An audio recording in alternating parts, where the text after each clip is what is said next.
this week's episode of Kabaneri of the Iron Fortress. The hunters have arrived and they want to taste the Kabane blood. You guys are probably wondering, Corey, where are you right now? You're not in your typical review room. There's no One Piece flag, no anime collection. Well, I'm actually out of town on business, and as opposed to just waiting until Saturday to do all these reviews, I'm just too excited. I want to talk about today's episode of Kabaneri of the Iron Fortress, so here I am at the Hampton Inn for you guys. So this week's episode of Kabaneri the Iron Fortress was a great return to form, especially after last week's episode, which was a necessary episode. We have to have those downers every once in a while, because frankly this series is just going at a breakneck pace, with every single one just being filled to the brim with a lot of action and danger. And this one right here was also a great introduction to Mume's brother, Biba. Yeah, that's his name, Biba. It's still funny, it's still ridiculous, and sounds way too much like Bebop.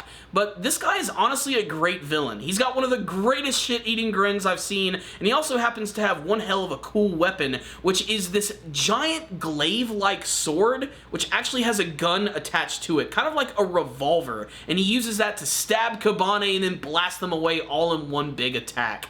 But just as cool as him are actually all of the subordinates and the other people that belong to the hunters. There's this one ninja-like character who's unfortunately his name I just do not remember. He reveals himself at the very beginning of the episode, almost confronting Ayame and getting ready to attack her, but really he's just being all slick and attacking a spider. But you can definitely tell that he wants to take these guys out. There's also this other brand new female member who goes by the name of Horibi, and what I love most about her is that she's like a more mature version of Mume. Like, she even has similar abilities. She's a Kabaneri herself, and with Mume, she actually ends up taking off the sash on her neck, and that's how she's able to activate her abilities. This chick actually puts on this really cool looking mask and actually attacks with Mume in tandem in this week's episode. And they don't get into it too much, but apparently there's like this brand new form of Kabane which is seen in this episode. We've already seen various versions of them. There was the Wazatori, the ones that can use sword. We had that one that was using those crazy martial arts abilities.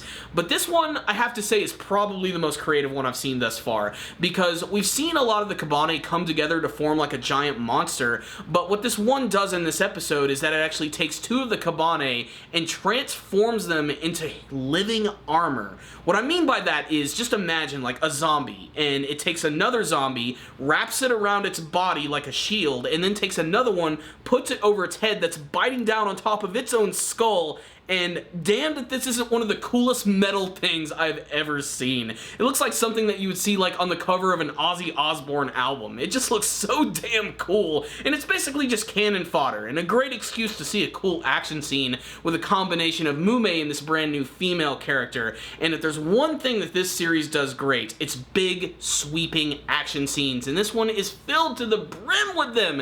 Getting to see the hunters literally leave the walls in their train, start hitting all the Kabane with these huge bombs, and then just go in and fillet them themselves. They also do a really good job of like showing how hardcore the hunters are, because typically in this series when someone gets bitten by a Kabane, their first reaction is to just freak out, oh no, I'm gonna transform into one of these things.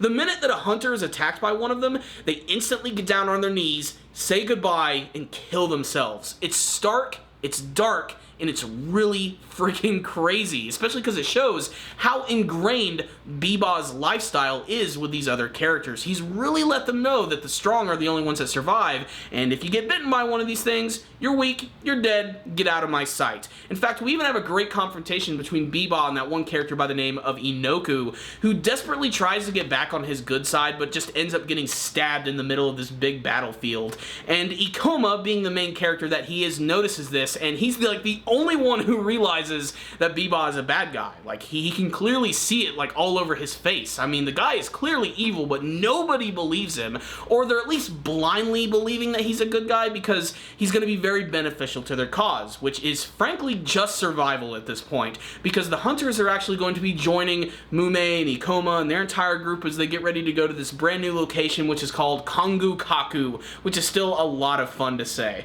But there's other dark things that are going on on here, because not only are these guys just indiscriminately killing people, but they're actually capturing the Kabane and harvesting them and actually turning them into this like weird mashed up liquid that they can inject into people's bodies and transform them into Kabaneris. This is actually how Mume became a Kabaneri herself. There's a scene where we get this little flashback sequence where her mother had just been killed by that one random soldier.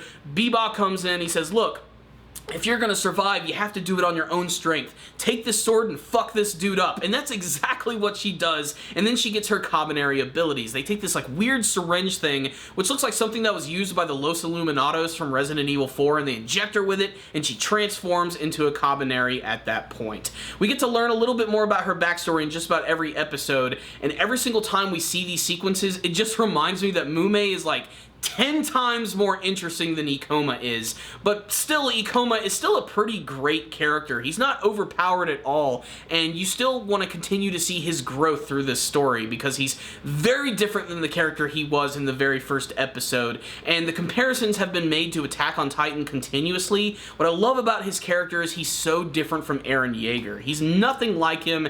He's way less annoying, he's way less brash, and he's a lot more intelligent about how he does things.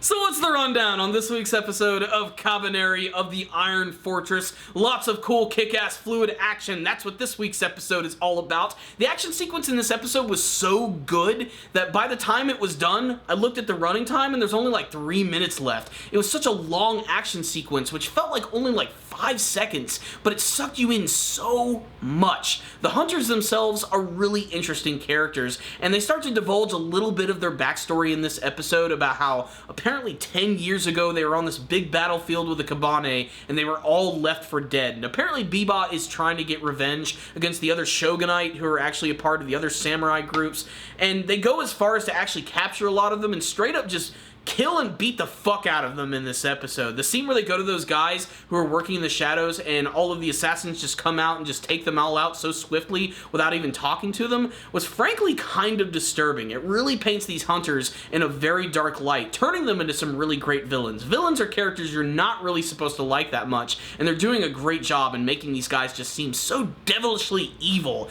especially the character of Biba. Never trust a guy like that, especially with long pink hair. He's just so evil. Especially in that final shot of the episode where he's got blood all over his face. He's so happy with himself that he just took out these guys and interrogated them, and they're getting ready to harvest all this Kabane shit, which is clearly pissing off Ikoma and Mume as well. You can see that it's really starting to get like under her skin a little bit, because she realizes that there are Kabane on this train, which is really damn dangerous for all of these people, although it looks like he is transforming them into like that one solid heart so that he can harvest them so that he can make more Kabaneri for his cause, which is still frankly kind of mysterious, but as they reveal it more in the series, it is starting to become more interesting. Basically, it's a straight revenge story, but I have a feeling there's going to be more of a twist to it, especially with the character of Biba, because it is fully revealed that he's not the real brother of Mume. He's basically the adoptive brother who decided to save her, and essentially he is just using her. Think Zabuza and Haku from Naruto. Very similar, but surprisingly even darker than that one is. On the technical side of things, this is still one of the best looking animes this season. It just looks gorgeous. Very similar to Attack on Titan in many senses, but I think the strongest element really is the artwork, especially a lot of the close-up scenes. It's little moments like that that I can really appreciate that make the characters seem a lot more alive and less like their actual drawings. They seem a little more three-dimensional, which is something that's really impressive for the show. That combined with its big sweeping action sequences make this one of the biggest action shows that you must check out this anime season. It's still a little similar to Attack on Titan, but it's still different enough for you to enjoy it. And like I said, the people who made Attack on Titan are working on this, so basically this is the perfect appetizer as we wait for the true second season of Attack on Titan. But I can't wait to see how the series evolves, and hopefully it gets away from all of the Attack on Titan tropes and starts to become a little more unique for itself. So, this was another great episode right here with an introduction to some brand new characters who are great, because we now have some villains in the series which aren't just mindless zombies, and that's already making this a lot more interesting. That combined with all of the steampunk elements and all the great action sequences make this a must watch. So I'm going to give this week's episode right here a 4 out of 5. There were a few moments which could have been trimmed in this episode, and there were a few unnecessary moments, but for the most part, this was just a damned exciting episode, so make sure to check it out. But if you did see this week's episode of Kabaneri, the Iron Fortress, I would love to hear your thoughts about it, and you can tell me in the comments section below. What do you want to see from the hunters? Do you think that Ikoma is going to join them, or are they going to kick them off the train? What's the deal with Biba? What is his real mission? Is he simply just trying to get revenge for the fact that his squad was left for dead against the Kabane? And what do you want to see from the rest of Kabaneri of the Iron Fortress? Please tell me in the comments section below. Thank you guys so much for watching this review. I really appreciate it. If you would like to help support Super Kami Guru 9000, you can do that in a number of cool ways. You could subscribe to the channel. You could smash that like button right now. Share this video with a friend, and please leave me your comments. And make sure to check out our weekly podcast show, The Powerful Nerdcast. It's pretty damn life-changing and awesome. You can find links for all that stuff in the description box below. So thank you guys again for watching. From the Hampton Inn, stay dandy, baby.